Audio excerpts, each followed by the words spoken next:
Number 5, Brazil. Coming up first on our list of ghost footage that's been freaking out the pros and spooking the amateurs alike is this bizarre clip captured and uploaded to the internet by one Mr. Miracle BR.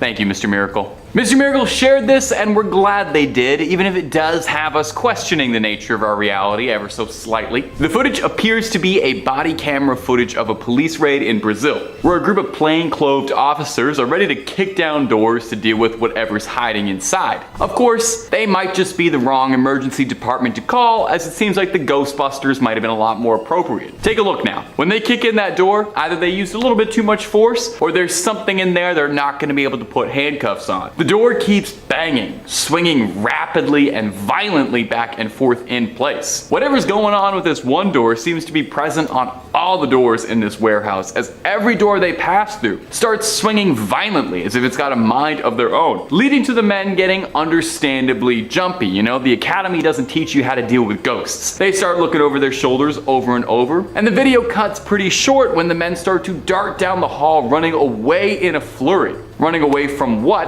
I wonder? Now, this clip alone is already pretty unsettling. Imagine, even with you and your squad, well trained, heavily armed, I still think seeing something you can't explain would have me on edge in a building that already looks pretty creepy. The creepiest part, though, is apparently this happens to cops more than we know. When the clip was posted, someone on Reddit responded with their own experience in the service, and they wrote, "I've cleared some creepy buildings as a cop. The most unrealistic thing about this video is that they kept going. I remember clearing this abandoned plantation house that still had an alarm hooked up with my partner. As we cleared each room, we left the doors open so we knew we were cleared. Turned around after the last door and all the doors were shut. Noped on out of there." Makes a lot of sense. I would probably do the same. And if you're looking for way more videos about ghosts, goblins, ghouls, and basically everything freaky above the sun and below it, Top 5 Scary is the place to be. Hit that subscribe button, please tickle that little bell if you wouldn't mind, but do that after this video, because we got way more ghost sightings coming up for you right now. Coming in at number 4, back in the late 1930s, on an especially dark evening, a nun was driving a school bus filled with children home after a field trip. They were heading down Shane Road, but when approaching the railroad crossing, the bus abruptly stalled out on the tracks. Most of the students were sleeping, so the nun was quietly attempting to start the engine back up, when a train emerged, seemingly out of nowhere, as its headlamp was burned out. Something that probably, hopefully, wouldn't happen anymore. It was too late to evacuate the children, as the train was moving way too fast. The nun, desperately and frantically, turned the key, making one last attempt to restart the bus, just as the train smashed through the bus, cutting it in half. The nun was thrown through the windshield, but miraculously survived. The rest of the folks on the bus weren't as fortunate and passed from the event. A few weeks later, the nun, guilt-ridden and heartbroken, returned to the site of the accident, filled with guilt and wanted to end her life. She parked her car on the tracks and sat there, waiting for the next train to come along. Later, when a train came into sight, speeding down towards her, in the same way as that tragic night, the nun began to hear some familiar voices. Then, her car began to move forward, as if it was being pushed from behind, rolling to safety just as the train passed by. In disbelief, the nun got out of her car and began looking around, expecting to find some sort of good Samaritan, but didn't see a single person. She looked back at her car and noticed child-sized handprints on the back of her trunk, and realized that the ghosts of her students had saved her life. The nun was then blessed with a new purpose in life, and she opened a school for orphans, teaching there for the rest of her days. It is said that to this day, if anyone parks their car on or near the railroad tracks at Shane Road, ghostly children will push the vehicle to safety, as they are determined to make sure that no one meets the same gruesome fate that they suffered. Many locals have made claims that say that you can hear the rumbling sounds of a train nearing, the steam whistle howling, and the screeching of wheels as if the train is grinding to a halt, but nothing is there at all, except for the haunting chill of the night. One of the children from this accident is more, shall I say, social than the others, and sometimes tries to find her way home. Not long after these initial incidents, a woman was driving down Shane Road late one night, and as she approached the railroad crossing, she saw a little girl standing all alone on the side of the road, holding a teddy bear. Now this woman immediately stopped, pulled over, and offered the girl a ride home. Once they arrived at the girl's house, the child was hesitant to leave the vehicle and to head inside. The woman assumed that the girl must have run away from home after a fight with her parents, and offered to head to the house first to reassure the family. When the woman got out of the car, she looked back to give the child a reassuring smile, but the girl had completely vanished. She quickly reopened her car door, but no one was there. However, the seatbelt was still fastened. The photo evidence we have from this tale shows the little girl waiting by the tracks, just wanting to get home. Number 3, Charter Street Burial Grounds.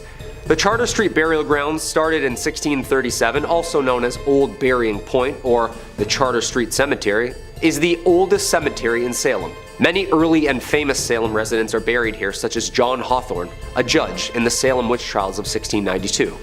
Hawthorne, whose father had been a Salem magistrate, was born in 1641 and had 6 children. Hawthorne experienced several deaths in his family, including those of all his 3 brothers. Hawthorne died in 1717 at the age of 76, never apologizing for the role in the Salem witch trials. His headstone is surrounded by granite rectangles to help preserve what is left of the original stone. Being one of the oldest cemeteries and the sickening things that happen there, ghosts and spirits are often seen around the gravesite. There have been many strange occurrences here. Witch stuff aside, about 400 years of ghostly encounters have happened at the Old Burying Point Cemetery. Over the years, people have successfully captured EVP of voices from beyond the grave at the site. If you can hear me, say something. Stop yelling. Oh, sorry. Photographs of mysterious shadows, orbs, white mist, and even full apparitions are seen here. One of these apparitions is believed to be Mary Bright Corey, who died 1684. She was the second wife of Giles Corey, who later became an unfortunate victim of the witch trials himself. Another ghost seen is the powdered blue dress lady, whilst holding a picnic basket in one hand and sometimes accompanied by a young boy. Normally, once the cameras come out, the lady in white transitions into numerous bright orbs or vanishes altogether. Maybe the ghost woman is the same Mary Corey forever watching over Judge Hawthorne's grave. Number 2. Gallows Hill. Okay, so we were just talking about what happened to some of the accused during these hysterical trials and all the historical places that saw such violence. One of the most interesting witches tried of that was Giles Corey. Tried as a witch but never hanged. Actually, the old man known as Giles Corey was pressed to death with the judge's orders of him being a strong and stubborn old man and would not for the life of him indulge in the nonsense he was being accused for. He never admitted that he was a witch. Even throughout his torture, they laid him down and put a board on his back and proceeded to stone him to death, piling up stones on the board, resulting in crushing and eventually perishing underneath it. Only took about 4 days. Giles Corey apparently repeatedly yelled "more weight," further cementing his plea of not guilty to everyone watching at Gallows Hill. With his last breath, Giles apparently cursed the town of Salem, and this area is now an unearthly hotspot for paranormal activity. The Gallows Hill that most people are aware of is nothing but a baseball diamond, but underneath that baseball diamond, bone fragments and coffins have been found. Interesting, because no witches were ever buried in coffins. Maybe vampires? Giles died from his inflicted torture on September 19th, 1692, just after the 8th anniversary of his wife Mary's passing. Strange sounds emerge from the area at night, including loud knockings, thumpings that wake up neighbors from their bed, and, of course, the full-bodied apparitions said to walk the grounds yelling in the middle of the night. There have been full-bodied apparitions spotted within the woods, with disembodied voices shrieking in the middle of the night. The disturbingly loud voices yelled throughout the area have had some locals scratching their heads. Is this the ghost of Giles himself, speaking his curse upon the town for all to hear? Shh! Trying to sleep! And coming in at number 1, House of 7 Gables. Locals say the Turner Ingersoll Mansion, or also known as famously the House of 7 Gables, is the most haunted spot in Salem. How many haunted spots are there? Ghosts are just like really competitive. Now a prominent museum, protected in its original form, used for plays and reenactments by the locals, the original structure was simple in nature, with only 2.5 rooms and just under 3 stories tall. By the time of John Turner's death, the prominent merchant, sea captain, and owner of the house, he was one of the most wealthy men in the entirety of Massachusetts. Turner and Ingersoll's House of the 7 Gables is a ghostly reminder of the tormented souls both trying and being tried at the time of the hangings. But the Turner Ingersoll is a reminder for more than just lost shipping fortunes and curses, as it's also a homely reminder of Judge Hawthorne himself and the guilt he inflicted on that town. As records show, Hawthorne may have feigned sympathy for the accused witches, but he never regretted his involvement in their trials or executions. And he certainly never expressed any remorse during the trials themselves for sending the accused to their death. Following the witch hysteria of the late 1600s, the Hawthorne family lost most of their wealth, no doubt influenced by the families of the accused witches who sought out justice for their dead loved ones. Acting now is only a museum of historic place. Each year, the museum hosts a series of theatrical plays, all of which surrounding the Salem witch trials. Such plays titled as Legacy of the Hanging, Judge Hawthorne, and Spirits of the Gables But some of the actors aren't, well, very alive. As for the ghosts outside of the theatrical performances, well, everybody's got their own opinions on that, but tour guides and employees tend to avoid the attic, where some people have complained about being choked by ghostly figures. Attack! Attack!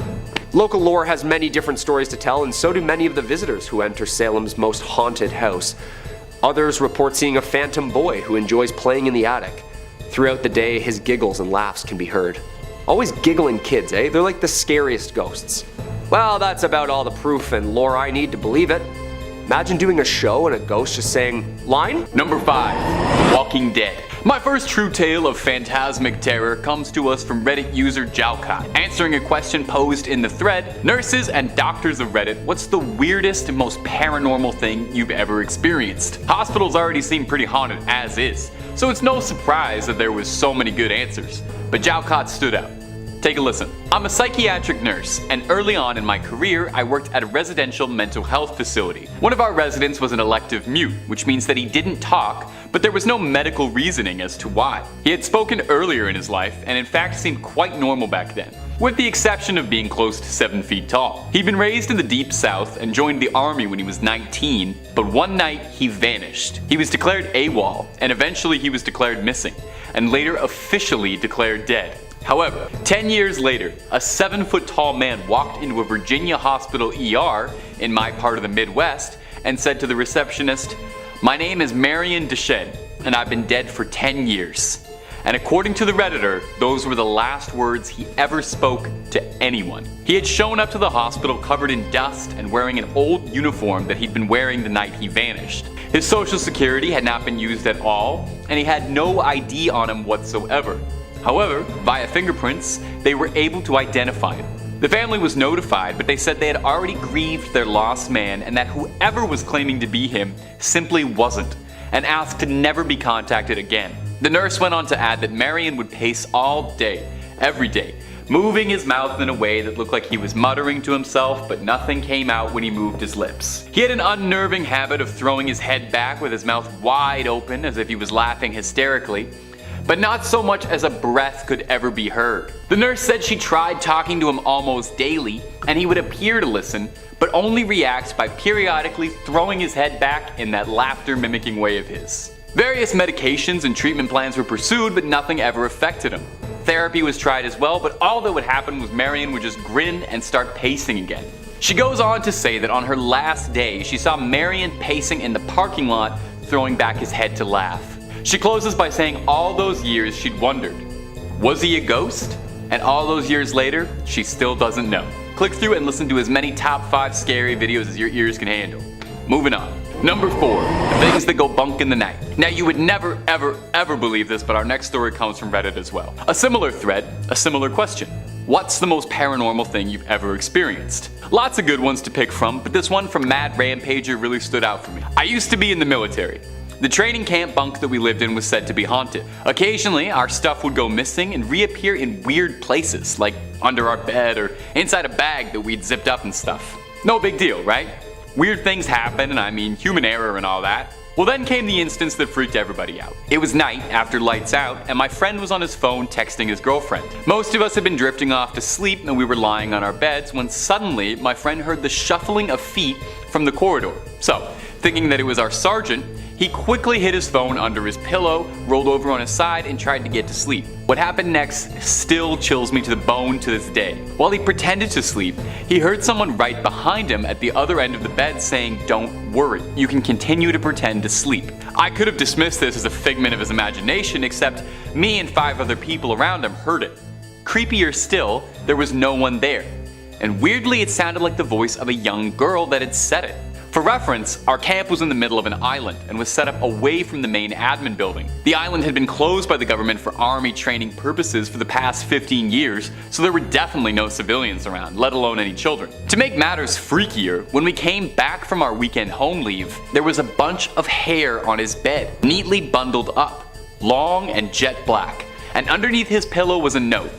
Remember me? Now, as I said, we're in the middle of a forest, in the middle of an island, and at that point in time, there were no female recruits whatsoever on the island.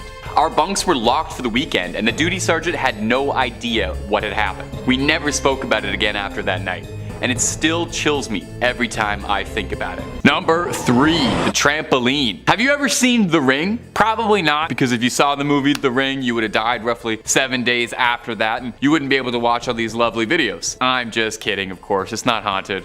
Or is it? Now, the original Japanese Ring is one of my favorite horror movies, and I can't think of many things I've seen in my life half as truly creepy as Sadako stretching herself out of the TV into the real world. That scary long black hair covering her face, just the way she moves. Yeah, every time. Well, if I thought that was bad, this next thing might actually do me in and put me in the grave. Take a look at this next clip. At first, it seems like someone just filming some summer fun, until you get a better look at what appears to be a figure clad all in white crawling out from under the trampoline. Looking, honestly, a lot like Sadako crawling out of that TV. You see why I brought The Ring up? It definitely has me scratching my head watching over again. However, not everyone is as convinced as I am. I am pretty easily convinced. One commenter on the video attempted to debunk it as a fake, lending a bit of insight as a video editor. They said, I guess that the ghost figure is a clip of someone standing up, which has been motion tracked and composited in with blurring and opacity. If the shot was stabilized, like I'm guessing it was, this would be fairly straightforward and easy. The camera shake could be added in digitally after the motion tracking is done to really sell the shot. I noticed a blur on what looks like the ghost's back as it stands up, and the jumper leg passes over the figure. This blur is wiped away. This clip stops as the figure is moving above the black netting, which is being used to conceal any editing artifacts. Well, that's all well and reasonable, but it could also just be a ghost. That sounds like too much effort to me, personally. I mean, really, also, you gotta think of this. Who would go on the internet and just tell lies? What kind of person would go on the internet and then tell people that these supernatural things were happening if these things weren't really happening? What kind of person would do that just for clicks? Huh? Number 2, creepy puppet. I think we can all agree that, haunted or not,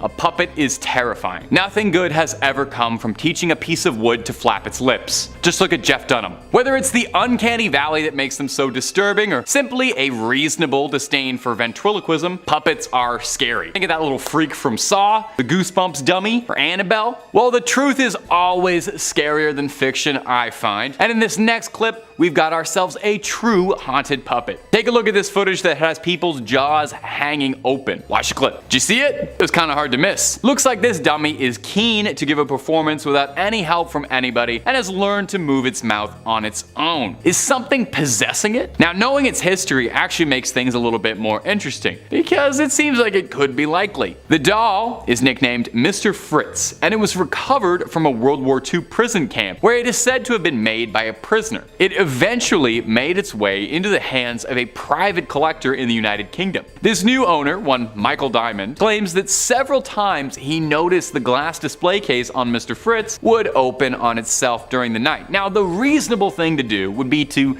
burn his house down and make sure the doll burns up and release that evil away and, move countries. He instead set up a camera and filmed it for a few nights and caught this horrifying footage of the seemingly possessed dummy talking. His solution was to wrap it in chains and keep a blanket over it. I would send it to space or cast it into the ocean, but you do you. He's actually not too worried about it at all. Mr. Diamond says, "My wife and daughter both hate it, and I understand why, but I'm not intimidated by it. A braver man than me." Now, this could be faked, I'm sure, but I'm inclined to believe this is real. Haunted or not, I just do not trust this puppet even a little bit, Number 1, grandparents' ghost. That sounds sad. I like to save the best for last, and I think after you watch this clip, you might agree with me, as this is one of the weirder things on a list of all weird things. This was posted to the Ghost subreddit earlier in the month and was making the rounds on the paranormal and scarier sides of the internet, as even the biggest skeptics were wondering just what it was they were looking at. This redditor and their family had taken a day for a family vacation at a nearby water park, and when they had returned, there were several calls from the security company telling them that an alarm inside their grandparents' home had been tripped. When they returned home to watch the footage, they were stunned at what they had seen, and I invite you now to watch it too.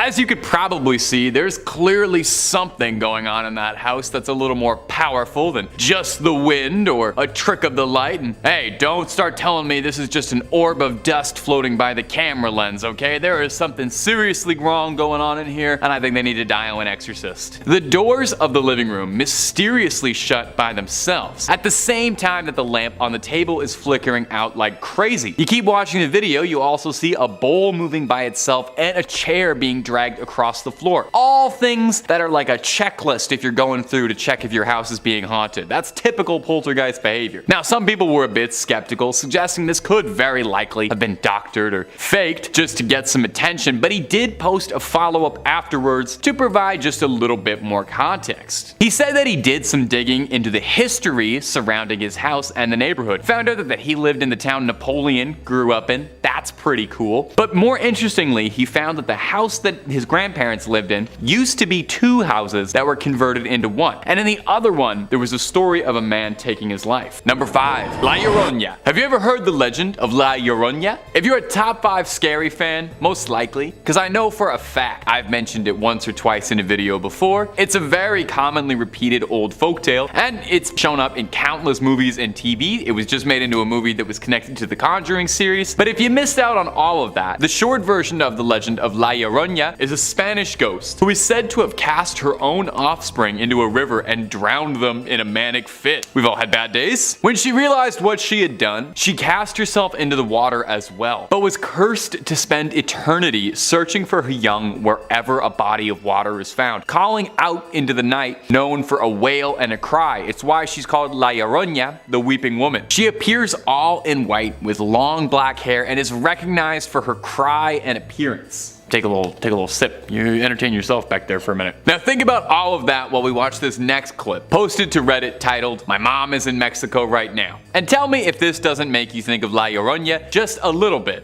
or like a lot bit. While walking late at night, a traveler comes across a strange white figure that seems clad in a long robe or a dress, moving in a way that makes them seem like they're not of this world. This white dress shining through the otherwise dark night. So what do you think, my faithful YouTube commenter audience? Is this proof of a ghost caught on camera, proof of an old legend walking among us, or is someone just putting the effort into a really complicated hoax? And if you're looking for more videos that might be hoaxes or might not be, Top 5 Scary has all of that and then some. We've got just about everything freaky you could possibly do a top 5 list on. Conspiracies, aliens, cryptids, true crime, fake crime, ghosts, another scary thing. We've got it. So hit that subscribe button, make sure you hit the bell, but please, would you kindly do that at the end of this video, because I got some more scary ghosts coming right up for you. Number 4, Oxford Castle. Stuart James is an amateur paranormal investigator and a spiritual enthusiast who's posted a few of his findings of strange happenings to the internet. Now, a lot of things he posted could find their way onto this list, but it was this video of him exploring Oxford Castle and prison that had my hands turning cold and clammy. More so than usual, I mean. Once standing as a medieval castle, the castle was mostly destroyed in the English Civil War. By the 18th century, was rebuilt to serve as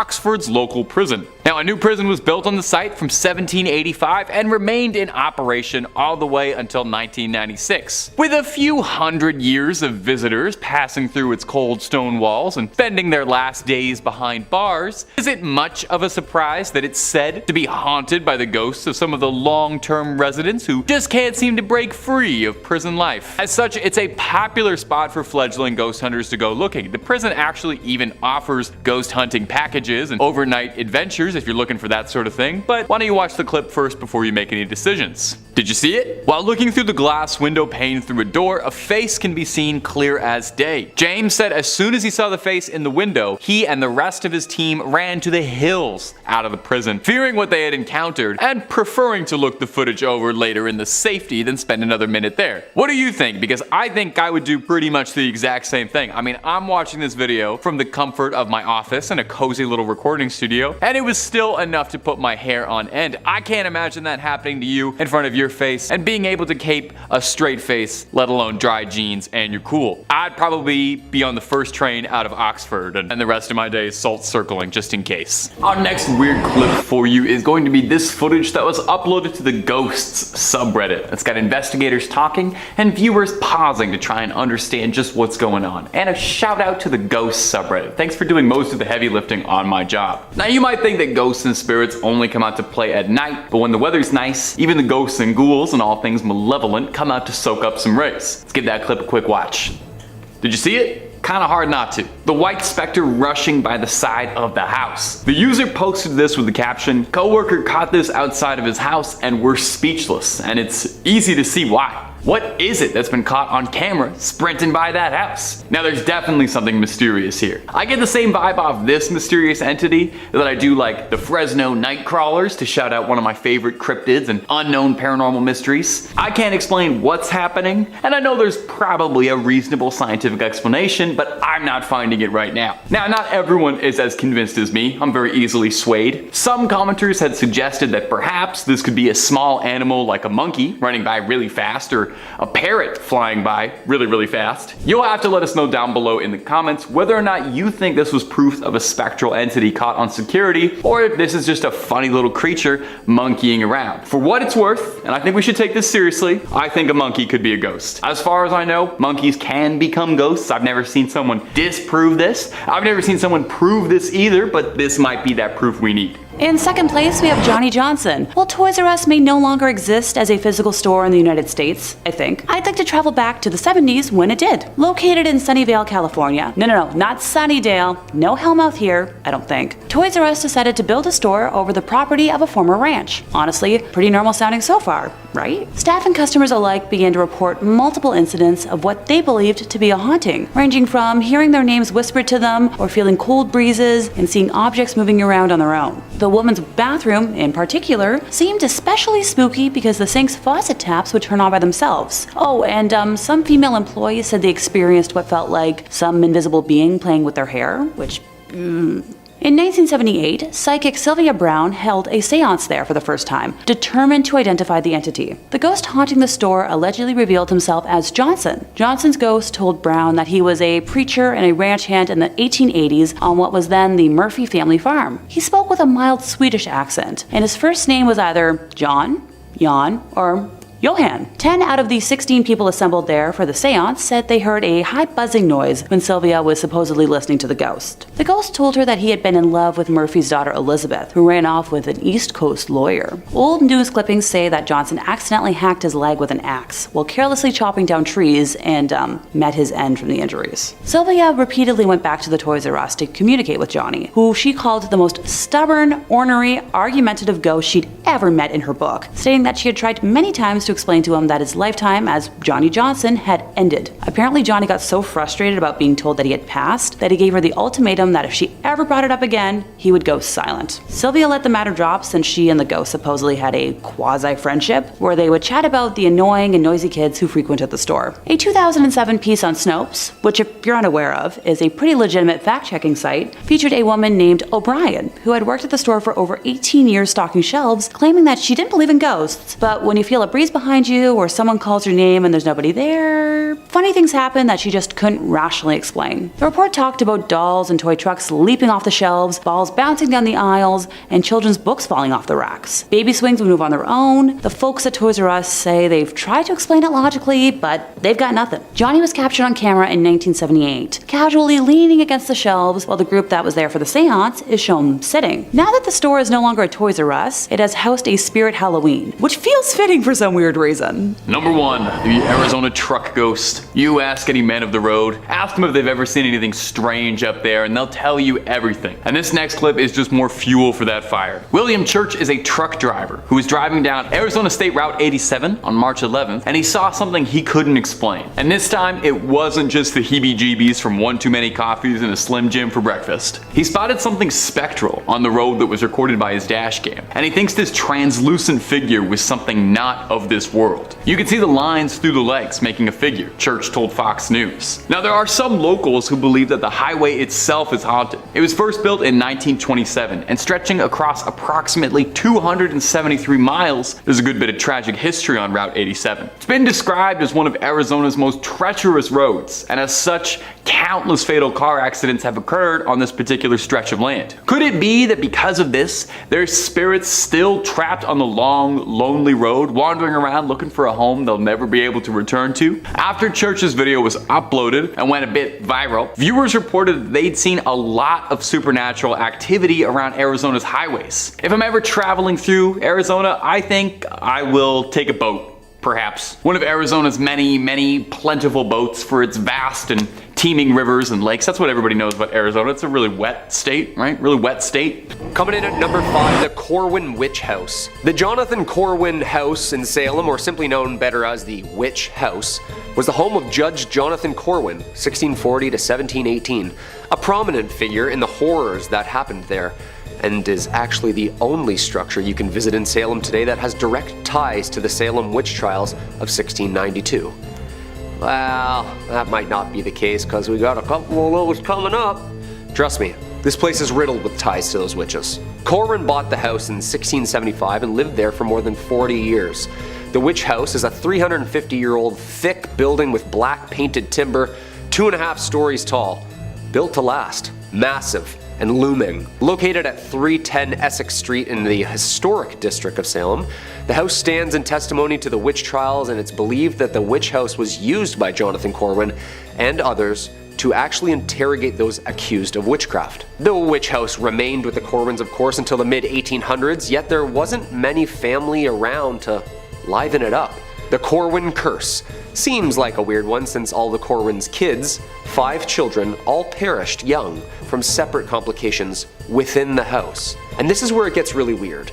Not only is the place haunted to hell and back with specters seen in the attic upstairs and loud voices, arguments heard in the empty house at night, 8 Corwin lives were lost to premature death in that house.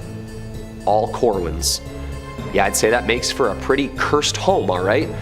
A family curse. Number 4, Proctors Ledge.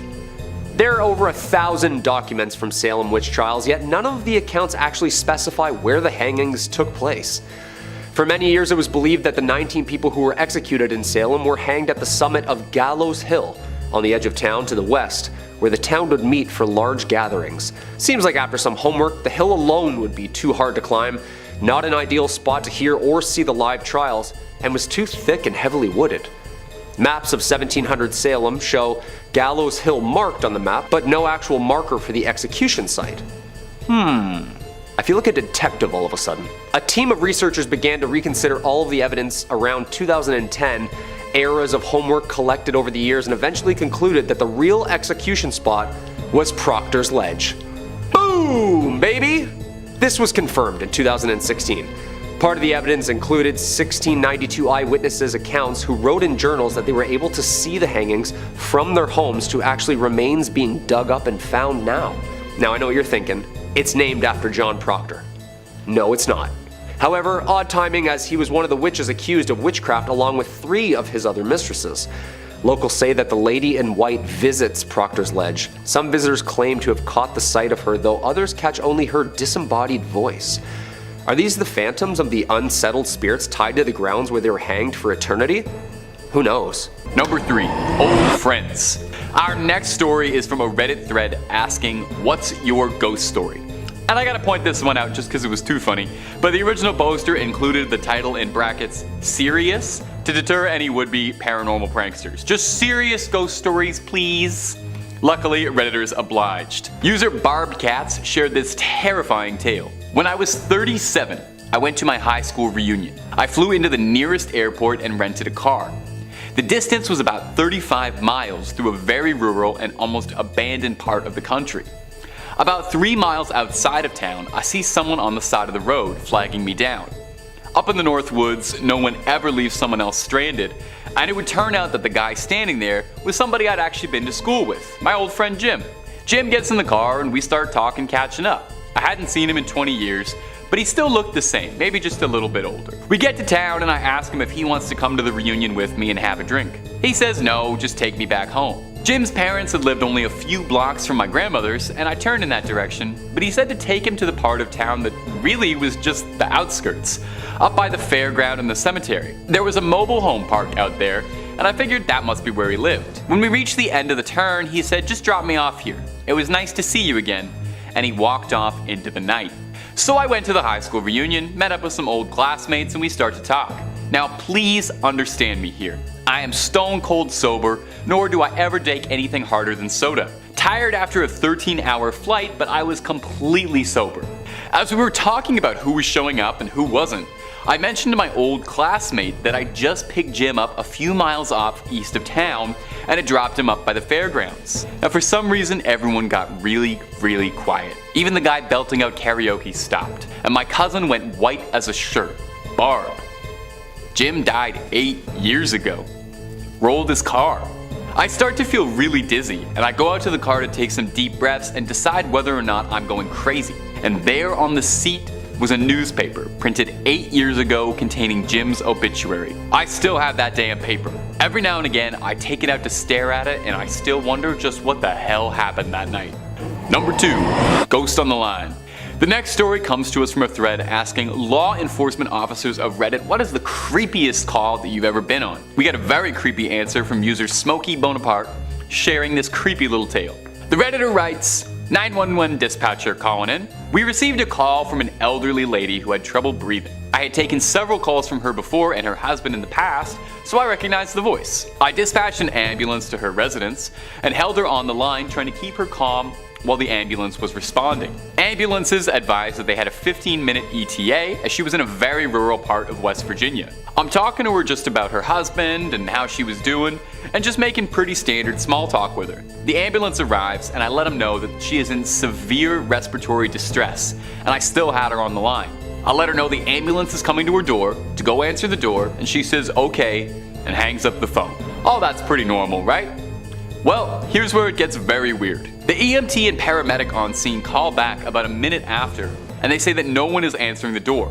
We have a sheriff in the area pulling on scene about that time. The sheriff unit confirmed the address, and he's breaching the door to make access to the PT. 5 minutes go by, and the paramedic on scene radios to ask me who called. I tell them it was the elderly woman who lived on residence. He tells me he's going to call this in and he needs to speak with my shift supervisor. We get him over to the supervisor, and the supervisor confirms the same information I relayed, that it was all correct, and asks what's going on. Apparently the old woman had been dead for a while and was already in full rigor mortis. They thought I was wrong on the caller, but the other dispatchers played it back for them and confirmed it was the old woman who called. The ambulance transferred the hospital, and we got the same calls and disbelief from the doctors. But I took a call from a ghost that day. Number 1. Uninvited Guest. Closing off our list is this story which chilled my spine like Sub-Zero. Coming to us from user Parole Model, which, hey, by the way, love the pun. It was from an Ask Reddit thread asking, what's the creepiest thing that's ever happened to you? Lots and lots and lots of good ones, but this one took the cake. So lend an ear. I used to visit my friend at her house out in a rural farming area before she moved. I'd sleep over a lot, and we'd just hang out and draw. I usually slept in the living room and on the couch, and there were 2 mirrors in the room that were fairly close to the TV. When the TV was off and I was walking by, I started seeing shadows move behind me. I thought it might just be something off the TV screen, and then one evening I walked into the living room to get my sketchbook so I could sketch in her bedroom. I bent over and picked it up, stood up straight, and I looked in the mirror and saw a man behind me. A man standing in the hallway leading to the living room. He was average height, bald, and a bit old. I turned to look at him and no one was there. I turned to look at the mirror again and he was gone. I felt more than a little spooked. Another time we were just sitting in the living room and we heard what sounded like a kid's footsteps running across upstairs quickly. She had 2 adult siblings, but they were out at work leaving us all alone. Around that time I decided to sleep in my friend's room instead of the living room, only to wake up in the middle of the night to see 4 posters slowly get peeled off the wall. No, it wasn't just them falling and dragging each other down. It looked as if someone was carefully unsticking the tape and removing them. The next morning my friend put them back up saying, well, I need to get some better tape. She and her family eventually moved out because they couldn't afford to keep living there anymore. We'd never really talked about anything that had happened in that house, as if talking about it might actually make it worse. But after she moved, I finally confronted her and said it. I said, "Dude, your house was haunted. I hope you knew that." She replied, "Yeah, we knew it was. Some guy and his granddaughter used to live there, but he took her life and then took his own. So it was probably them or something. I never told you because I didn't want to scare you." Later, she would dig out a copy of a news article she got from a local paper about the crime. The picture that went with the article was the exact man I saw all those years ago.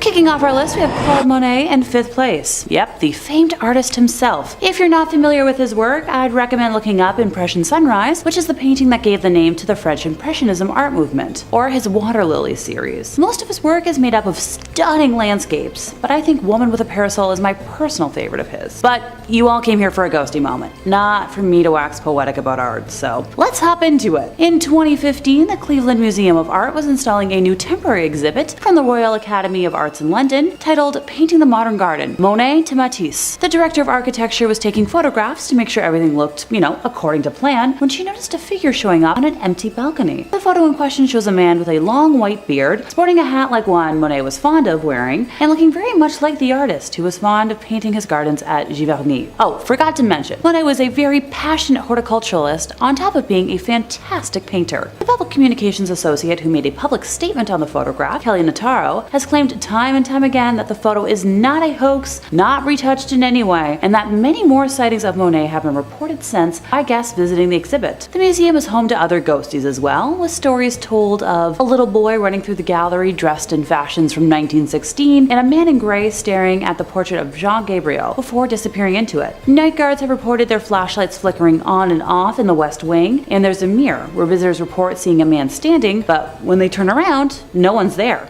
Fascinating to me that Monet chose a small museum in Cleveland to appear in, and not the museum in Paris that's, dedicated to only his art. Maybe he felt cozy amongst all the other ghosts. Or perhaps he's traveling the world to make sure his art is safe? Let me know in the comments what you think. In 4th place, we have the Grey Lady of Hampton Court Palace. I guess I should probably introduce her formally to begin with, Dame Sybil Penn. She was a servant at Hampton Court to 4 Tudor monarchs, being the nurse of Prince Edward and also Elizabeth I, nursing her through smallpox before succumbing to it herself in 1562. Sightings of her ghost began being reported in 1829, when the church of the palace was rebuilt and her tomb was moved. I'd probably be ticked as well if I had been resting for that long and then was disturbed. I'm pretty cranky as a person if you wake me up from a deep sleep. Trust me. Once upon a time, I accidentally roared at a friend who was trying to wake me up. Not my finest moments. Anywho, soon after being so rudely disturbed from her grave, strange noises of a person working a spinning wheel were heard through a wall at Hampton Court, which led to the discovery of a previously unknown chamber containing an antique spinning wheel. My inner fairy tale nerd is screaming right now about Charles Perrault. Don't mind me. The photograph we're specifically discussing today was taken in 2015 by Holly Hampshire, age 12, who thought she was taking, a fairly routine picture of her cousin Brooke McGee, also 12, during a day out at the 16th century home while in the King's apartments. Just gotta capture those selfies. The girls didn't realize what they had encountered at the time and only made the discovery when looking through their photos a day later. Okay, now before anyone calls bull on this, it's pretty dang realistic. I know I still haven't looked through every photo I took on my most recent vacation, and those photos are almost a week old now. The photograph shows a tall woman with dark flowing hair, cloaked in a full-length black and gray gown. This is the only time someone has been able to successfully capture her on camera. She's been spotted many times over the years. Just don't confuse her with any of Henry VIII's wives, since they're also quite fond of haunting the place on a regular basis, with Jane Seymour and Catherine Howard being the most commonly spotted. Jane can be found on the Silver Stick Stairs, which once led to the room where she met her unfortunate end after giving birth to the perfect heir, while wild child Catherine can be heard screaming through the haunted gallery, where it's believed that she broke free of her guards after her initial arrest in a failed attempt to reach her husband to plead for her life. Hey, maybe the Now Museum should play host to a touring cast of 6 to see what'll happen. I'd be willing to fly out for that. Number 3 on this list is the Most Holy Trinity Church. Here we have another Catholic church that's meant for worship, but has been riddled by a haunting. World on Fire says there are a few possible origins of the hauntings that supposedly plague this old parish. One claims that the current church building, built from 1882 to 1885, stands over an old cemetery where some bodies are still buried. Supposedly the ghosts of the folk under the church haunt the building and mysteriously turn lights on and off, open and close doors, and and walk back and forth. Or it could just be living people doing those things, since those activities, believe it or not, are not limited to ghosts. The living can also open doors and turn on lights. At least they could last time I checked. Or maybe I'm a ghost and I don't even know it. Anyways, another source of the ghost legend is that one of the first pastors of the church, Monsignor Michael May, passed away in his bedroom and continues to haunt the church grounds. Apparently, visitors hear mysterious steps at all hours of the night, and dogs have been known to stare as if in a trance at the stairs and dining room of the rectory. In all honesty, dogs staring at things, definitely not indisputable ghostly evidence. I mean, I've seen dogs do some weird stuff before, so I don't think that we can prove anything beyond a reasonable doubt based on their activities. However, it is very important to note nonetheless, whenever a big storm is coming, watch what your animals do. I bet that they'll go and hide or act differently right before a massive thunderstorm or a tornado or something. Us humans, we don't even notice it, we don't sense it at all, but they definitely will. This sort of weird sense, it also translates to ghosts as well, so maybe the dog really is seeing something from the afterlife at this church. Number 2 on this list is Analise Michelle. This is a very sad story where there may not ever have been any ghosts involved, but they sure thought that there was. Wikipedia says, when Michelle was 16, she experienced a seizure and was diagnosed with psychosis caused by temporal lobe epilepsy. Shortly thereafter, she was diagnosed with depression and was treated by a psychiatric hospital. By the time she was 20, she had become intolerant of various religious objects and began to hear voices. Her condition worsened despite medication, and she became suicidal, also displaying other symptoms for which she took medication as well. After the taking of psychiatric medications for 5 years failed to improve her symptoms, Michelle and her family became convinced that she was possessed by a demon. As a result, her family appealed to the Catholic Church for an exorcism. While rejected at first, true priests got permission from the local bishop in 1975. The priests began conducting exorcism sessions, and the parents stopped consulting doctors. Analise Michelle stopped eating food and died of malnourishment and dehydration after 67 exorcism sessions. Michelle's parents and the 2 Roman Catholic priests were found guilty of negligent homicide and were sentenced to 6 months in jail as well as a fine. This might not be the most terrifying of all of the ghost stories on here, considering the only real ghost involved was the fear that everybody had to begin with. Poor Analise would have went through absolute agony in her final days when there probably wasn't any paranormal activity to even begin with. And finally, number 1 on this list is St. Rita's Church. Several decades ago, there was one heck of a ghostly interaction that went down at this church. World on Fire says, on All Souls Day in the early 1960s, St. Rita's Parish had a ghostly visitation. More than a dozen parishioners had gathered there to pray when sometime in the early evening the organ began to play by itself. Suddenly, 6 robed monks appeared, 3 wearing black and 3 wearing white. The parishioners attempted to flee, but they found the doors of the church were locked. The phantom monks moved towards the parishioners while the organ continued its dirge. Finally, the vision faded as a disembodied voice whispered, "Pray for us."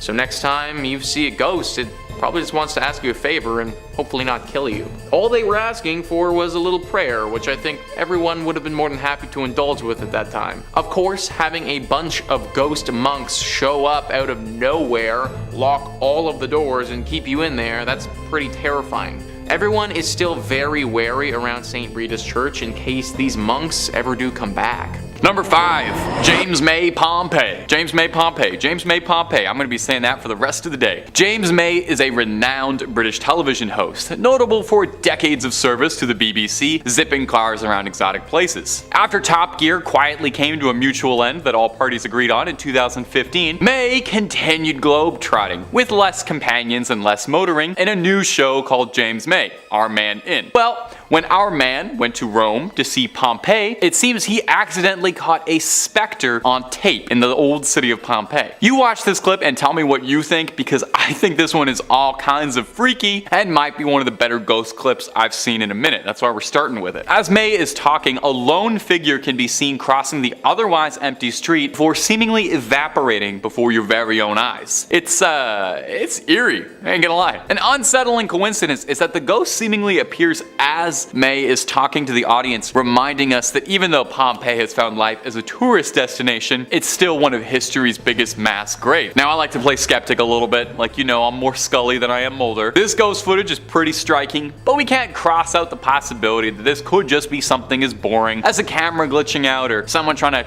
scrub out a pedestrian in the background of an otherwise clean shot. Although if that's the case, why so much of the figure left behind? Could this be a former citizen of Pompeii, still trapped through the daily loop of her everyday life after the volcano claimed it and changed their lives forever? Or could this ghost be the ghost of Jeremy Clarkson's career hanging around James May? That one's too mean. Too far.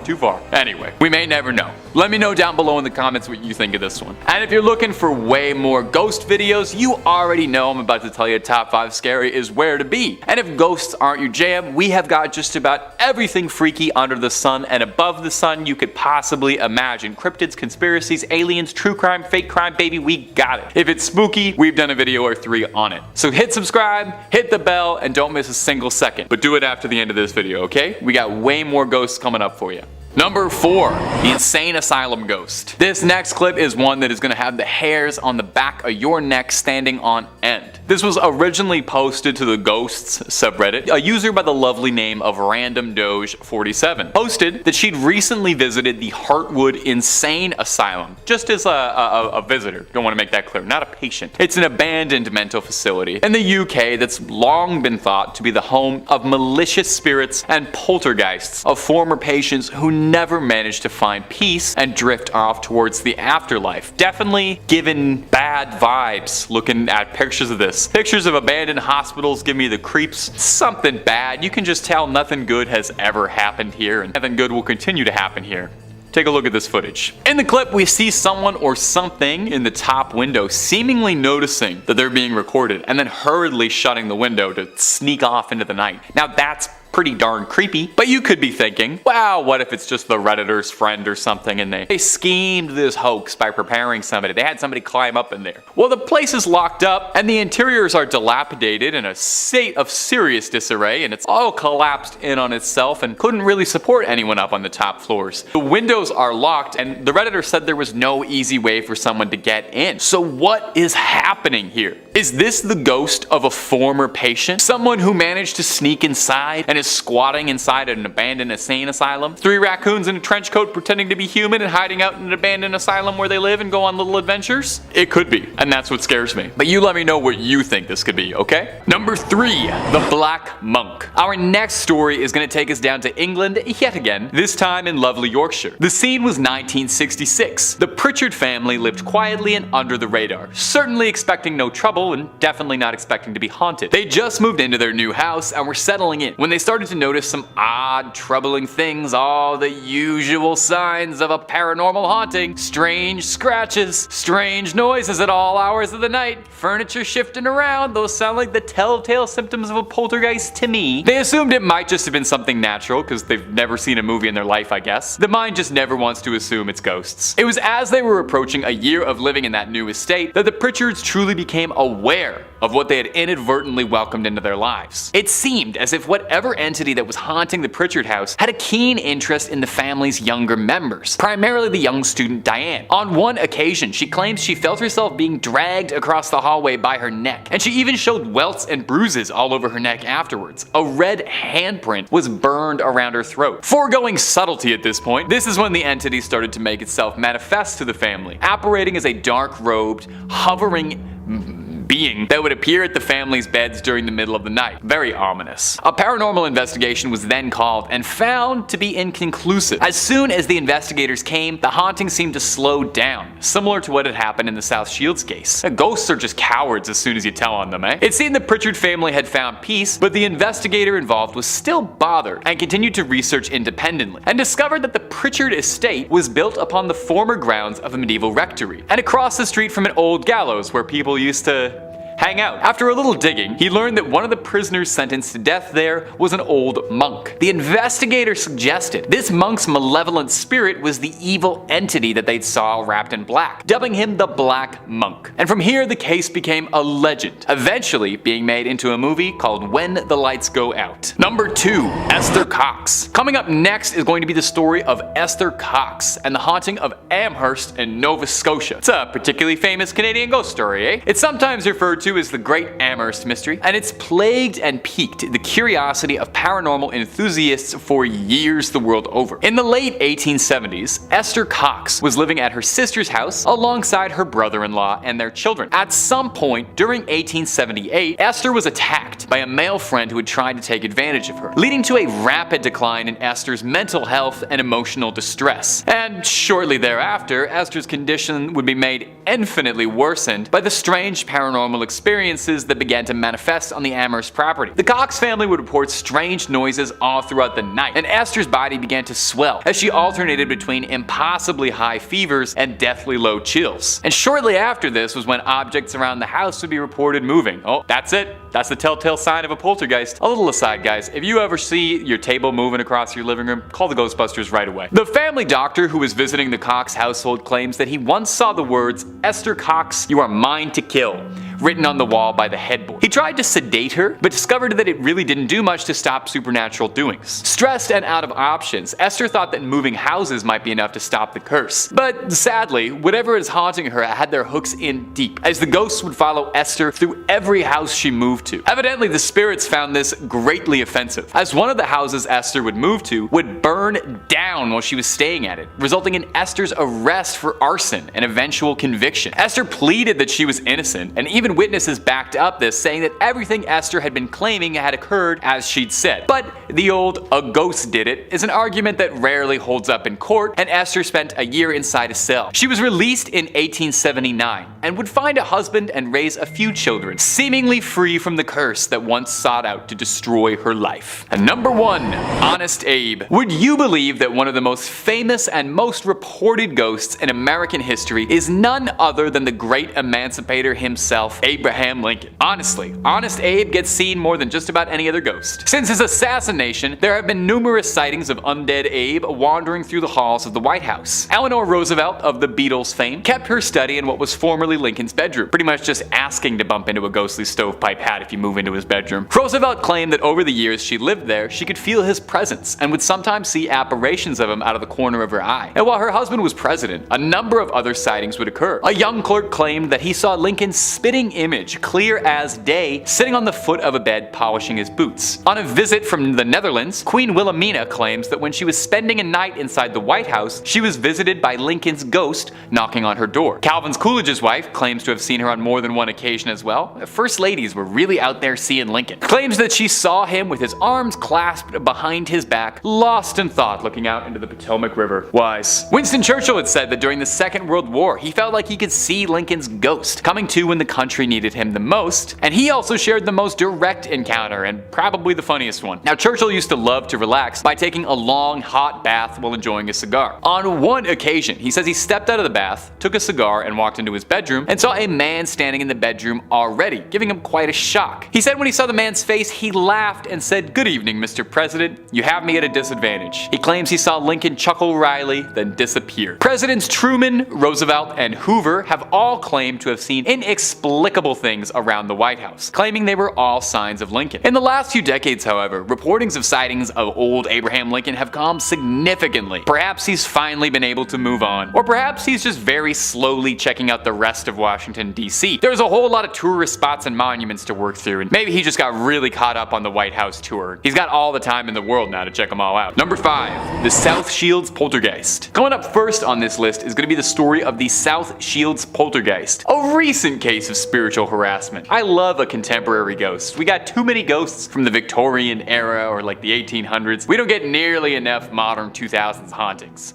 Anyway, in 2005, an anonymous couple living in England had begun reporting seeing strange things happening around the house. Their furniture would be dragged along the ground, which is odd, but stranger things have happened. Doors left open, again, bizarre. But it was when they'd come home and found the chairs stacked on top of each other, they began to suspect that something odd was happening. One evening, the couple was asleep, and the wife had been struck in the back of the head with a doll, one of her son's toys. When she sat upright, she found herself being pelted by an onslaught of toys thrown across the room, as if G.I. Joe himself was leading the offensive. Dolls and blocks thrown at them from the hallway. They tried to cover themselves up with the comforter, but found that whatever entity that had taken up residence in their home had other ideas, and they found themselves pulling back at this invisible force. This horrifying encounter would culminate in the husband waking up and discovering 13 clean red cuts all over his skin, and a burning, searing pain on his back. That same morning, the couple discovered a rocking horse that had been hung from the ceiling, a stuffed rabbit toy sitting at the top of the stairs with a box cutter left between its hands, unsettling things written on the walls. You know, stuff like "Go die" or "You're dead." Very clear cut. I gotta say, this poltergeist really has a flair for the dramatic, setting the scene like this. That's good environmental storytelling with that set dressing. Anyway, enough was enough, and after having lived through enough activity to fill the brunt of one of the bad Conjuring sequels, they contacted a paranormal investigator. These investigators claimed that they made contact with an evil entity that looked like a pure black void that radiated pure evil. Shortly after the investigation crew showed up, however, the haunting seemed to stop. Guess the ghosts got scared when somebody stepped to them. The couple has now gone on to live a normal, happy life, although they claim they have been traumatized by the events. I know I would probably never look at that stuffed rabbit the same way again. And my ghouls and goblins, if you're looking for more good content from us, well, hey, we've got loads and loads of that. We got ghosts, ghouls, aliens, government cover-ups, SCPs, and just about everything freaky under the sun. Let's keep going. Number 4, Kate Morgan. Our next entry is about the mystery of Kate Morgan, whose death has been a long unsolved mystery in American history. In 1888, the Hotel del Coronado opened in Coronado, California, just across from San Diego. It was as classy as a joint in the late 1880s could be, and upon its completion, it was the largest resort hotel in the world. Our story, though, doesn't start until 1892, when a young woman named Kate Morgan checked into the hotel, room 304. She had told the desk she was there to meet with her brother, who was a doctor who was treating her for stomach cancer. However, tragically, 5 days after first checking in, Miss Morgan was found dead on the steps of the hotel of what looked to be a self-inflicted gunshot. Now, it would later come out after her death that for whatever reason, the story she had told the staff was all untrue, with an investigation suggesting maybe Morgan had been a con artist. What we did know about her is that she'd been married to a postal worker from Nebraska named Tom Morgan, and that Kate was believed to be visiting San Diego to visit her brother, who was a gambler, not a doctor. But, you know, they probably pulled in similar amounts of money. Doctors didn't even think that Morgan's gunshot wound was self-inflicted, as the bullet retrieved from the autopsy hadn't come from a gun Kate had owned. However, the case was never opened. It was officially declared that she took her own life, and that was that. It would seem that Kate Morgan, much like us, is unable to move on from this case, as she's said to still inhabit the Del Coronado to this very day around her former room, which has now been renamed room 3327. Guests report hearing all sorts of bizarre sounds: screaming, crying, wailing,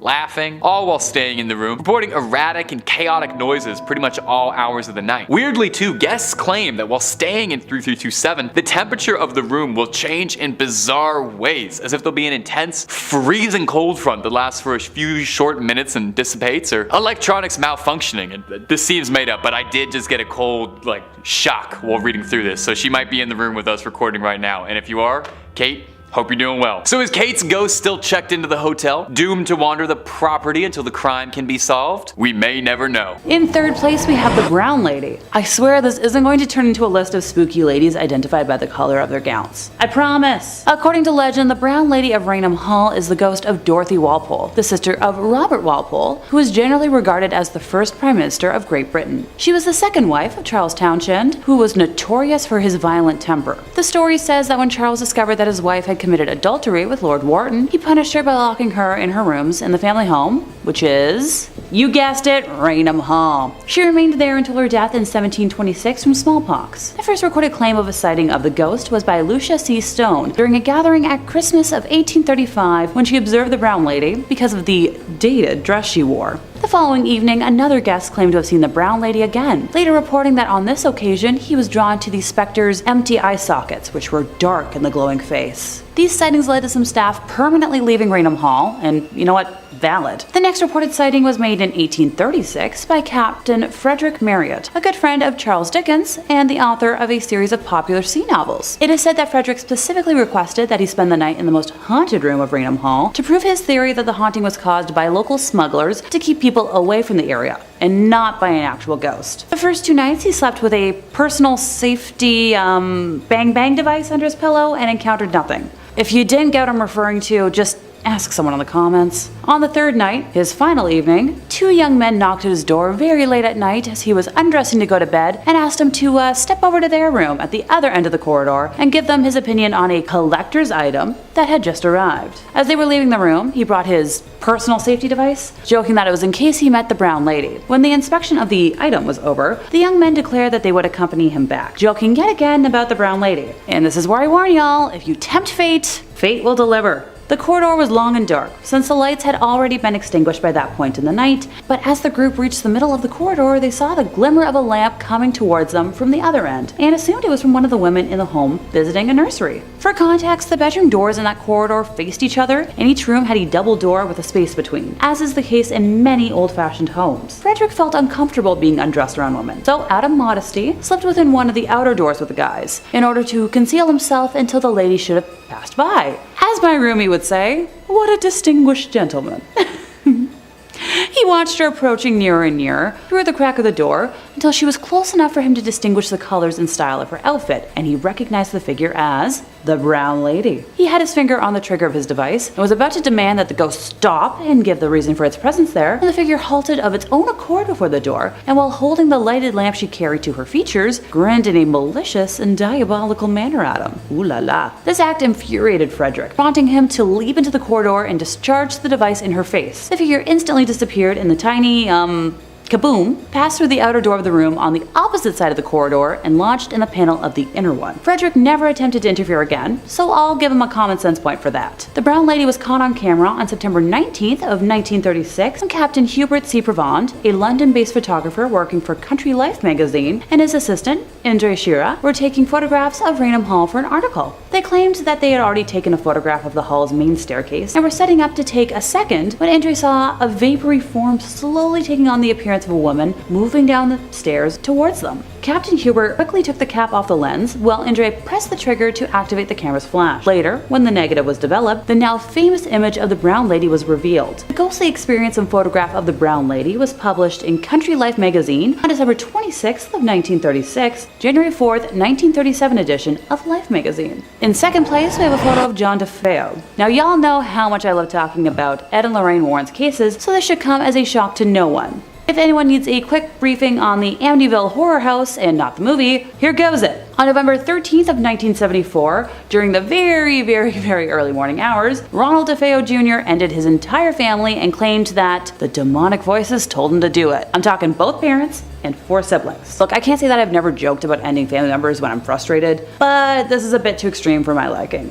Oh, and about a year after that slaughter, a new family moved into the home, but fled after just 28 days, claiming it was haunted beyond any way to live in it, describing slime oozing from the walls, windows that would suddenly shatter, instances of levitation, and more. I'd be here for like an hour if I went into full detail. The image I'd like to highlight today was captured by Gene Campbell, a professional photographer who was part of the team who worked with paranormal investigators Ed and Lorraine Warren, who were called in by the Lutz family during the horrors they experienced while, still trying to live in the home. Gene had set up an automatic camera that took infrared pictures to capture the second floor landing during the night. It features what appears to be a young boy with white eyes, believed to be John, who is peeking out of a doorway. George Lutz revealed the Amityville ghost boy photo. George Lutz revealed this photo on the Merv Griffin show back in 1979, 3 years after it was taken. In first place, we have Mary Lee of Waverly Hills Sanatorium. In the early 1900s, the warm, wet weather of Kentucky was the perfect breeding ground for tuberculosis, pushing all of the local hospital's capacities way past their breaking point. The Waverly Hills Sanatorium first opened its doors on July 26 of 1910 as a two-story wooden structure built to house about 50 patients, but in October of 1926, the hospital had expanded to a 400-bed capacity to accommodate a continual influx of patients as a now 5-story facility. The sanatorium first opened in the midst of a widespread epidemic, and we all know how epidemics and pandemics go, right? Because of the highly contagious nature of the disease, extreme quarantine measures were required for patients and staff alike, meaning Waverly Hills had to function as an isolated island. The self-sufficient facility produced its own food, raised animals, and ran a functioning post office. Also featured a 500-foot-long tunnel that traveled from the first floor of the building to the bottom of the hill. Supplies could be brought in from the bottom, and the countless bodies of deceased patients were discreetly removed from the top. With the eventual introduction of a vaccine, case numbers plummeted, and in 1961 the sanatorium was officially closed, but the pain and suffering of so many souls has left a permanent mark upon the site, and that's where we come in. The photo in question was taken on September 10th of 2006 by Tom Halstead during an overnight investigation of the facility by Missouri Paranormal Research on the 4th floor of the main hospital building at around 7 a.m. If you'd like me to be technical about it, the camera used was a Pentax K1000 35mm film camera with a ProMaster 56000 extendable flash. Black and white 400 ISO film was used, and according to data provided, the camera settings were at about 1/60th of a second speed with an f-stop of 5.6. As one can see, on the right of the frame there appears to be the apparition of a young woman with dark hair and a white nightgown or dress. With the death toll from the institution being well into the thousands, one could worry that she would never be identified. But we do have a lead. She is believed to be a young girl named Mary Lee, based on a photograph that was found of a similar looking girl signed Love Mary Lee on the back. One source claims that she is the legendary nurse who allegedly went the way of the rope necklace in room 502 after learning she was pregnant by a doctor and had tuberculosis. If you visit the sanatorium today for one of their ghost walks, you'll be sure to encounter her amongst the spooky residents that never left. And that's the end of our list, and more additions to my list of future vacation spots. Number 5 on this list is St. Mary's Catholic Church. This is a Catholic church in Nashville, Tennessee that is apparently deeply haunted. World on Fire says there are 3 ghosts rumored to haunt this church and its grounds. One story holds that a priest died during construction of the church. Another story claims that during the Civil War, a Catholic priest serving as a chaplain for the Confederate Army was shot and killed in the church. There's another rumor that the ghost is the spirit of Bishop Richard Pius Miles, the first bishop of Diocese of Nashville, who died in 1860. He was buried in the church basement and supposedly still haunts his old stomping grounds. According to one story from 1937, a pounding at his bedroom door woke up a priest in the rectory, but he could find no one there. After he fell asleep, he was woken up again, this time by a pounding on the headboard of his bed. There was no one in his room, so the awakening was attributed to supernatural causes by superstitious locals. I can't say that I personally would substitute a ghost pounding on my headboard's wake-up call for a regular alarm clock, but hey, whatever gets you out of bed in the morning, right? Nowadays, the 3 ghosts that wander around here are sort of just part of the church and accepted among those who pray and worship here. Apparently these ghosts are relatively calm and won't cause too much trouble other than the occasional midnight stomping, that is. There was, however, one story where the chaplain for the Confederate Army ghost attacked someone. It happened over 50 years ago now, but apparently a woman and her young son were walking past the church and got bombarded by this ghost. They both managed to get out okay, but they were obviously really shaken up. Now, nobody knows why this ghost did this or what the story was, but we think that this woman and her son were descendants of someone who had dealings with him in real life. Potentially their grandfather killed this man or something along those lines. It's all a bit hazy, but the good thing is that's the only group of people his ghost has ever chosen to attack before. Other than that, these ghosts are just relatively annoying, but they shouldn't cause you too much problems if you go here. Number 4 on this list list is the widow. There was a widow who lived in the 20th century who was a very devout Catholic. For some reason, this woman, who we're gonna call Ruth, had a very strong connection to the spirits that were in purgatory. Her story goes like this. The first soul Ruth encountered was her departed husband. He had often been impatient during his bout with cancer and had reproached God. One evening, Ruth heard a voice. That happened almost every evening over a long time when she came in from the stable. Then she suddenly recognizes the voice of her husband, but she isn't quite sure yet. Then she kneels down and just prays the rosary. She recommends her husband in particular. Yes, she thinks, he was often rather impatient. Is that perhaps the reason he must still do penance? A few evenings later, she sees a nebulous apparition right in the middle of the room. She takes holy water and prays, "O Lord, give him eternal rest." It makes her very upset, and then she sees her husband. He speaks quietly. "Don't be afraid, Ruth, it's me. I may come here to ask your help. Pray 3 chaplets each day." And then he was gone. So every day she prays 3 chaplets. Each time she adds, "Good God, forgive my husband his impatience when he suffered." After some weeks, her husband stands again in the middle of the room. He looks well. He's friendly and beautiful. She recalls how he was a young man. He says nothing. He only looks at her so grateful and full of love. Then she asks him, "How are you, Jacob?" He answers clearly and quietly, "I'm fine. I may come soon. I thank you, Ruth. I thank you so much."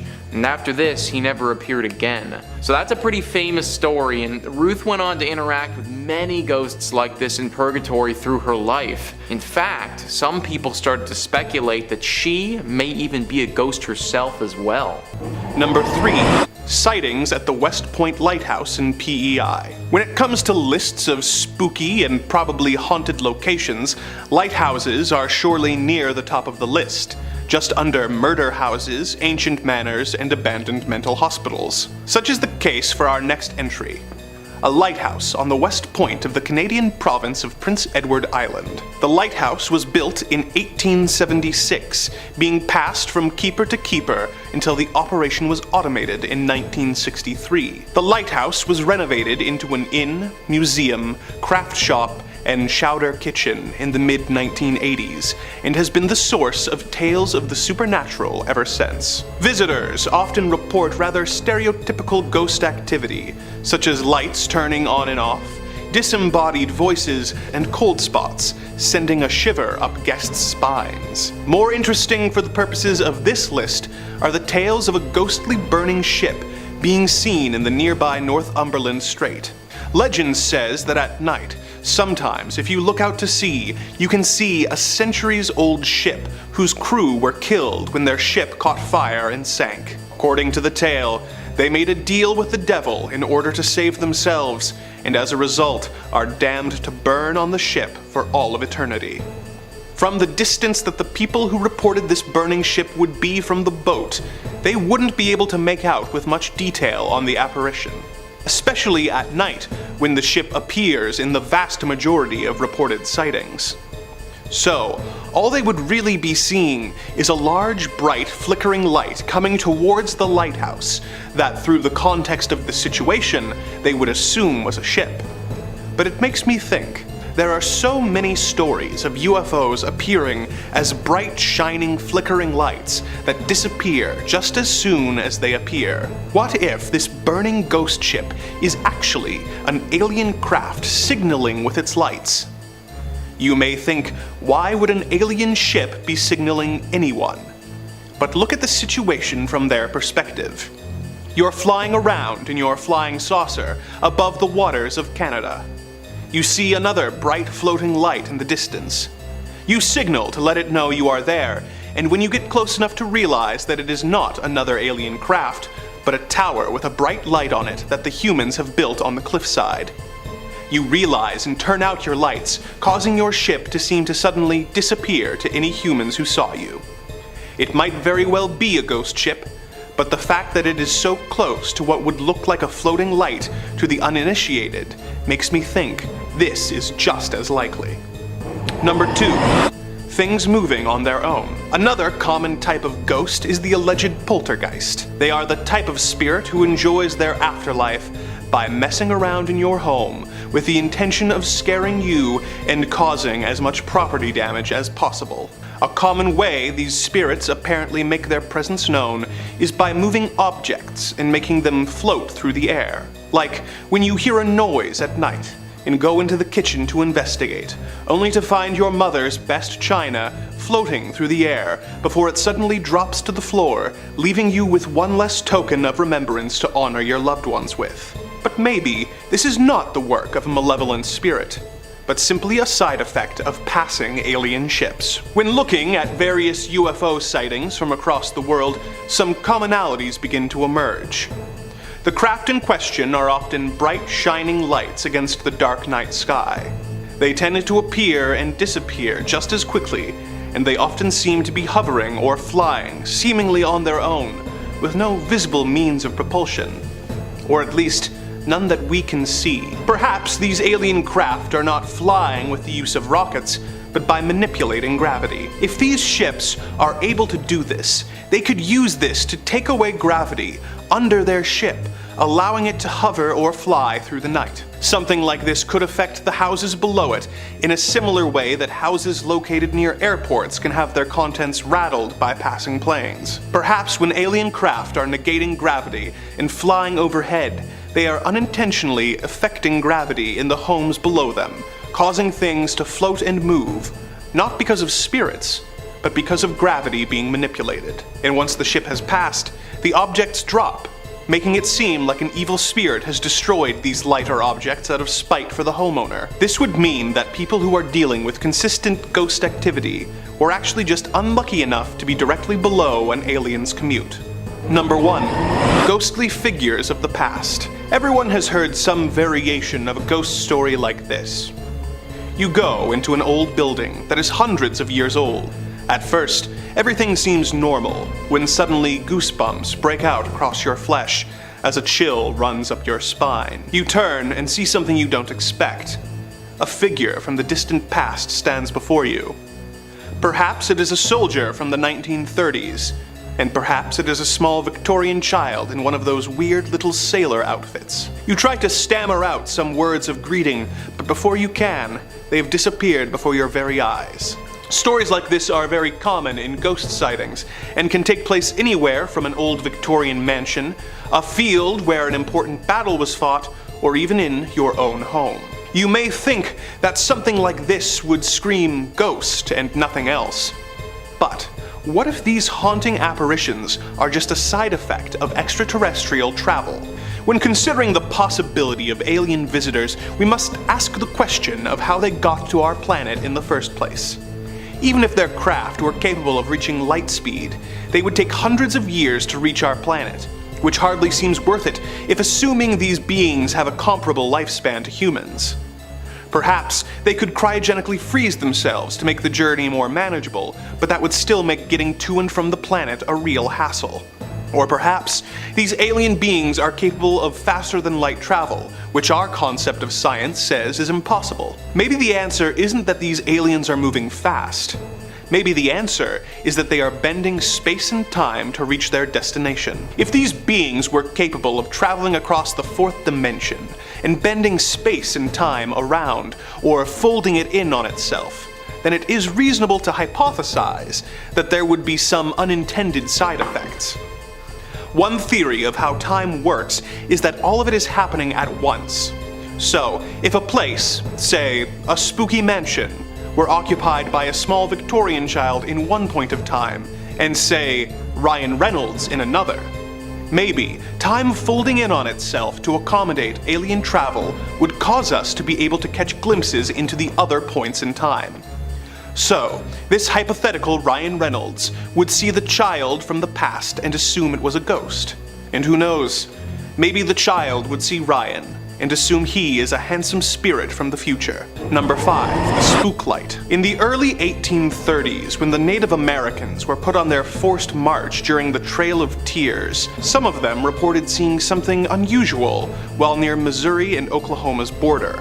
something that has remained a consistent part of American folklore and a relatively commonly reported sight ever since. While the Native Americans were passing through an area known as the Devil's Promenade, they apparently saw a glowing orb of light that was floating in the distance. Sometimes it's reported as being the size of a baseball, and other times as being the size of a basketball. Sometimes it remains stationary as it hovers in the night, and sometimes it appears to vibrate and twitch in the air. Explanations have included tales of two Native American lovers searching for each other in the night, the ghost of a Confederate soldier, and even the devil himself wandering the earth with a lantern.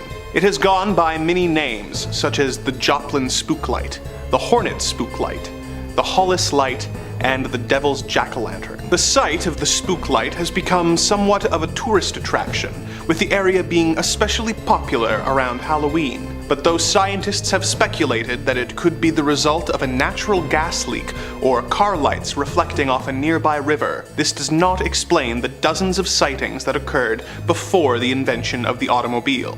What if the cause of this floating orb is not the spirit of some lost soul trying to find their way home, but the manifestation of extraterrestrial activity? We've all heard plenty of stories of glowing orbs in the sky that have gotten closer and turned out to be starships from outer space. The Spooklight could perhaps actually be one of these unidentified flying objects. If you subscribe to the theory that aliens have not made direct contact with us because they are studying our species, it would make sense that this light would first appear during a major historical event where millions of displaced native peoples were forced into long marches. Perhaps the sightings since then have been follow-up studies of the area by aliens. If that is the case, and aliens were observing Earth during the Trail of Tears, let's hope they don't judge us for some of our most shameful behavior. Number 4. Funnel ghosts. Tell me if this tale sounds familiar. A couple moves into an old house. It's a bit of a fixer-upper, but they believe they can put in the work and make it a home.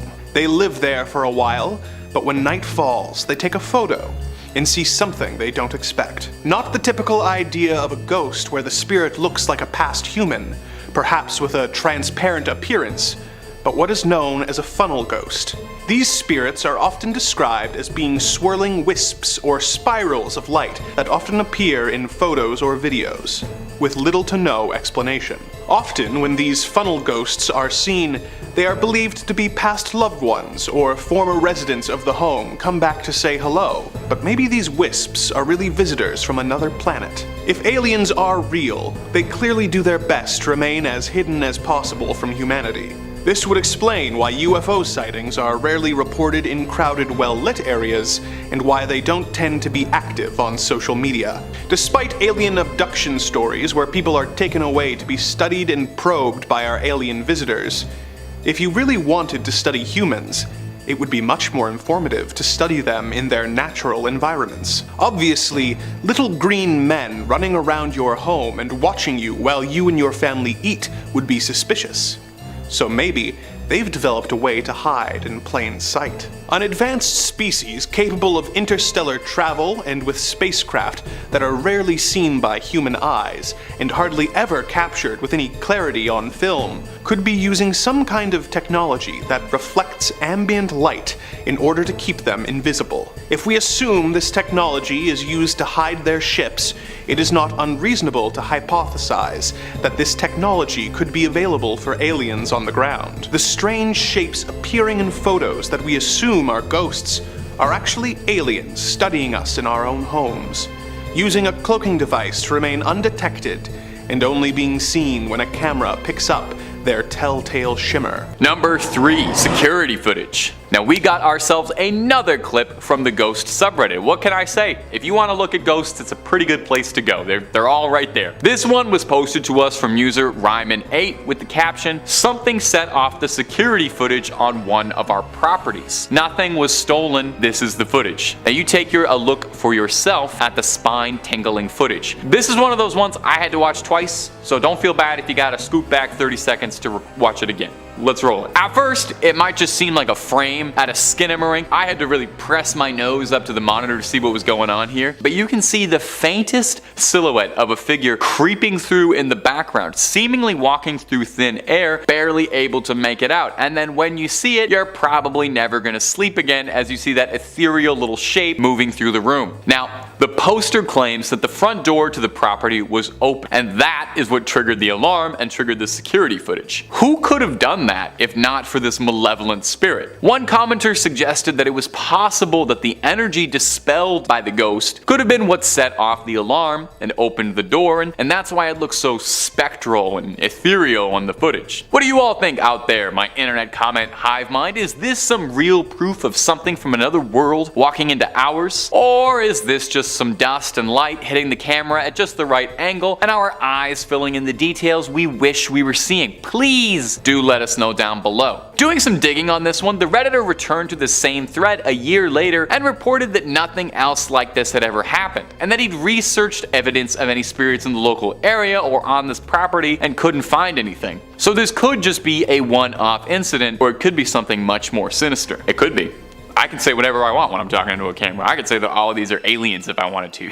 I'm in control here. Number 2, the Ghost Palette. Coming up next on this list, we have got some more weird security footage to tickle your viewing pleasure. There's no ethereal figures walking around in this one, but it is pretty spooky nonetheless. This footage was posted by someone who used to work in a meat packing plant, but presumably left when they saw this security camera footage and found out the joint was haunted. In the video, we can see a pallet jack on the CCTV freaking out, seemingly being pulled or moving itself around the warehouse. I've got to say, haunting aside, the atmosphere of this particular meatpacking plant already seems scary. You know, it's flickering lights, cold looking floors. I'm pretty sure this is the meat plant where Jigsaw was playing his funny little games. Back to the topic at hand. What is going on with that pallet jack? There's no reason for it to be moving. There's no wind or anything to push it, and it looks like someone is manually moving it around, if not a little awkwardly. Could it be a ghost who got itself hired? Or is it the ghost of an employee of the meat plant who's still stuck working here? I gotta wonder if ghosts have rights or like a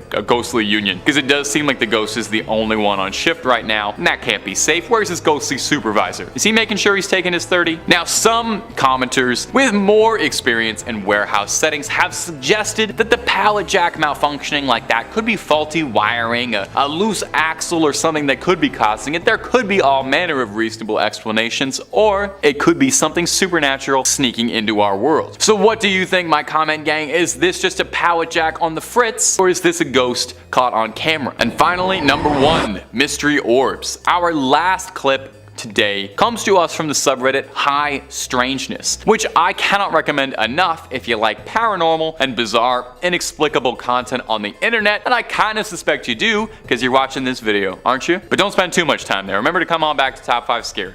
Posted to us by user Swingset Superman, this ring light footage has been puzzling viewers as they try to figure out what's going on and what was caught on camera. You take a look for yourself and you see if you got any luck putting this together. There appears to be a series of super bright lights floating outside around the front door. Now that might not be that odd, but it's the way they move I can't stop focusing on. They just don't seem like they're from this world, you know? They float around as if all the dots are connected in some way, moving in coordination. At first I thought they might be bugs, fireflies, or something, but I ain't never seen no bug move together like that. If anything, I think we can qualify these strange dots as a UAP, an unidentified aerial presence. That's what I see at first. It seems like a fleet of little minuscule UFOs, although maybe I have just made one too many UFO videos recently, and I think anything strange in the sky, regardless of height, are UFOs. Now, one commenter suggested these could be fairies or pixies of some sort, which would be interesting. I don't think we really talk much about fairies or sprites on the channel much at all. We always talk about scary supernatural things. Makes sense, we're Top 5 Scary, but I would love to talk about a fairy sometime. So I send it off to you, internet commenters. Take a look at the clip, look up the original source if you'd like, and you let me know what you think was captured by the camera that day. Maybe it was just a ghost dropping off a ghostly Uber Eats order.